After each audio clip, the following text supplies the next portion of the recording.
Korido at buhay na pinagdaanan ng tatlong prinsipeng magkakapatid na anak ng Haring Fernando at ng Reyna Valeriana sa Kahariang Berbania. Aralin 15, si Doña Juana at ang Higante, saknong 508 hanggang 568.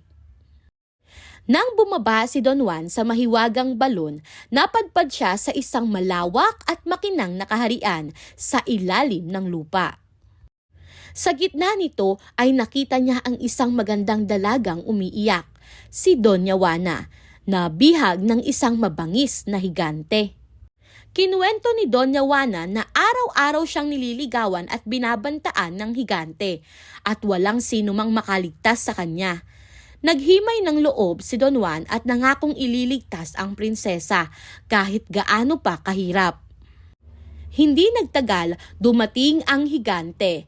Malaki, mabangis at handang pumatay sa sino mang magtatangkang kumuha kay Doña Juana.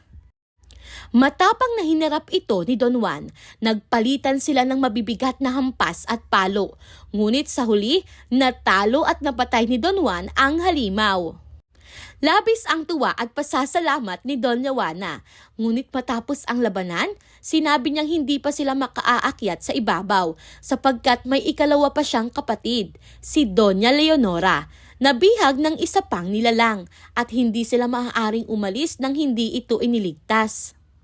Sa kabila ng pagod at panganib, nagpasya si Don Juan na ipagpatuloy ang misyon. Dala ang tapang at malasakit sa dalagang kanyang iniligtas. Mahalagang kaisipan, ang tunay na kabayanihan ay nasusukat sa puso at malasakit, hindi sa lakas. Ang tumutulong kahit delikado ay nagiging liwanag sa buhay ng iba. Mga tanong. Una, ano ang ipinakita ni Don Juan nang piliin niyang iligtas si Doña Juana kahit hindi niya ito kilala? At pangalawa, kung ikaw si Don Juan, gagawin mo rin bang magligtas ng taong nangangailangan ng tulong kahit hindi mo siya kilala? Bakit?